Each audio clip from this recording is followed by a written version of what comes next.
하나님의 법, 세상의 법, 이태희 변호사님 나오셨습니다. 변호사님 안녕하십니까? 네, 안녕하세요, 목사님. 네. 네. 요즘에는 그 스마트폰 세상인 것 같아요. 네. 그래서 아이들이 이제 방학이 되고 또 이제 상황이 심각해질 것 같은데 뭐 가정마다 부모님과 자녀들 간에 뭐 끊임없는 전쟁이 있는 현실이 아닌가 이렇게 생각이 되는데 현실이 맞죠? 네, 요새는 예.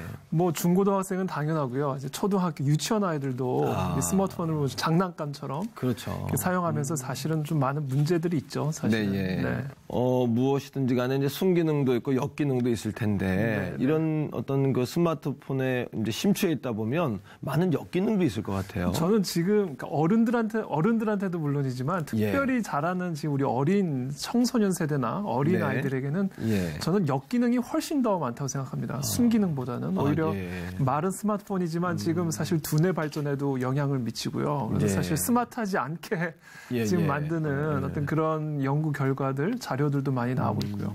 또 여러 기질 사납게 만든다든지 여러 문제들을 좀 야기하고 있어서 저는 사실은 이 순기능보다는 역기능이 좀 너무나 심하게 많다. 특별히 중고등학생 같은 경우는 이제 범죄로도 연결이 되는 경우들이 있거든요. 뭐 나체 사진을 보냈다가 무슨 성폭행으로 이어지는 경우들도 있고요.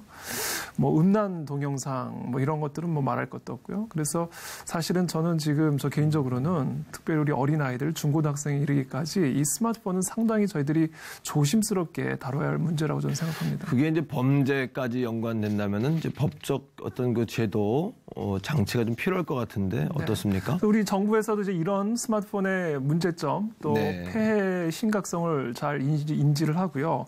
그래서 2015년부터 법을 개정을 해서 전기통신사업법을 개정을 해서 청소년들이 이동통신사와 계약을 할 경우에는 이 스마트폰에 유해물 차단 앱을 무조건적으로 설치하도록 지금 그렇게 규정을 해놓았습니다. 무조건이요? 네네네. 그래서 이런 식으로 지금 법 개정을 통해서 청소년들이 이 스마트폰을 통해서 받을 수 있는 이런 유해한 이런 것들로부터 좀 차단하기 위한 법적인 노력들이 지금 이루어지고 있는 거죠. 네. 어떤 뭐 개인의 자율권을 뭐 좀 제재하는 거 아니냐 뭐 이런 이야기도 있을 것 같은데요. 근데 이제 그런 논의는 항상 있죠.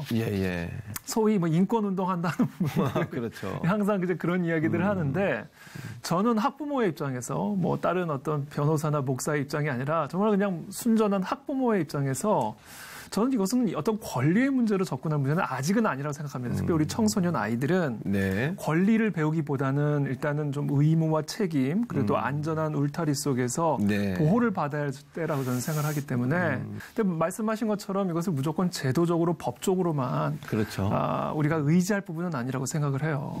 아무리 제도가 있고 법이 있어도 얼마든지 또 하려고 그러면 할 수 있는 그런 여러 다른 루트들이 있기 때문에 저는 이것을 법적으로 무조건 막아놨으니까 안전하다 이런 차원이 아니라 그런 법적인 노력이 있음에도 불구하고 부모가 자녀들과 함께 이것의 심각성과 폐해들에 대해서 끊임없이 이야기를 나누면서 조심시키는 교육이 동시에 같이 이루어져야 된다.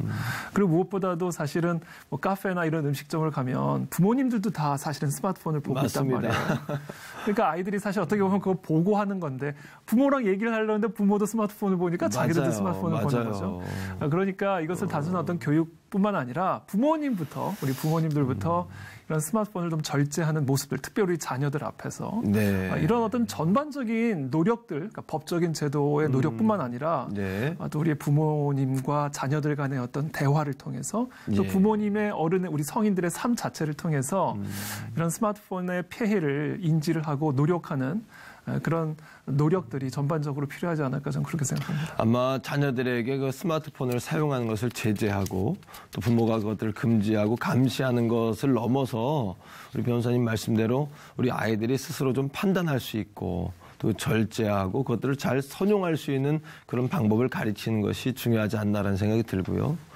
또 아이들에게 분별력을 줘야 되지 않겠습니까? 저는 그 성경 말씀이 또 예수를 믿는 아이들이나 믿지 않는 사람들에게도 저는 공감대가 형성될 수 있다고 보는데 너희 마음이 성전인 것과 너희 안에 성령이 거하시는 것을 알지 못하니 하셨던 그 말씀대로 우리의 몸이 거룩하고 존귀한 것이다.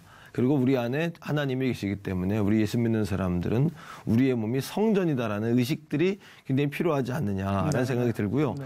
또 중요한 것은 우리가 먹으면은 먹은 것을 배설하지 않습니까? 네. 그러니까 먹는 것뿐만 아니라 보는 것도 듣는 것도 다 결과물로 나온다는 것을 맞습니다. 좀 아이들이 분별력을 가질 수 있도록 하는 게 중요하지 않겠느냐 이런 생각을 하게 되는데요. 그래서 그런 어떤 문화적, 사회적 또 가정적 환경을 만들어주는 게 필요해요. 우리 아이들은 사실은 자기들은 다 성숙하고 컸다고 생각을 하지만 네. 사실은 여러 면에서 더 도움이 필요하고 더 견고해지고 강건해지는 네. 그런 시간들과 훈련들이 필요하잖아요. 맞습니다. 그래서 그런 차원에서 특별히 스마트폰은 큰 폐해를 주고 있기 때문에 이런 정책적인 법적인 안전 울타리를 쳐주는 것이 저는 너무 중요하다고 생각을 하고 네. 근데 그것만을 의존할 것이 아니라 지금 말씀하신 그렇죠. 것처럼 예. 부모가 또 교회가 우리 자녀들로 하여금 정말 거룩한 성전으로서 스스로를 절제하고 분별할 수 있는 그런 훈련들을 동시에 특별히 청소년기에 키워준다면 정말 바람직한 그런 열매들을 우리 사회에서 맺을 수 있다고 저는 생각을 합니다. 저도 변호사님 말씀 들으면서 가정에서도 이 문제를 가지고 자녀들과 좀 대화를 해야 되겠구나 하는 생각을 하게 됐고요. 네. 교회에서도 아이들에게 충분한 어떤 공감대와 그리스도인의 어떤 가치관들을 심어주는 게 중요하겠다. 이런 생각을 오늘 다시 한번 하게 됐습니다. 네. 변호사님 오늘 말씀 고맙습니다. 네, 감사합니다. 네.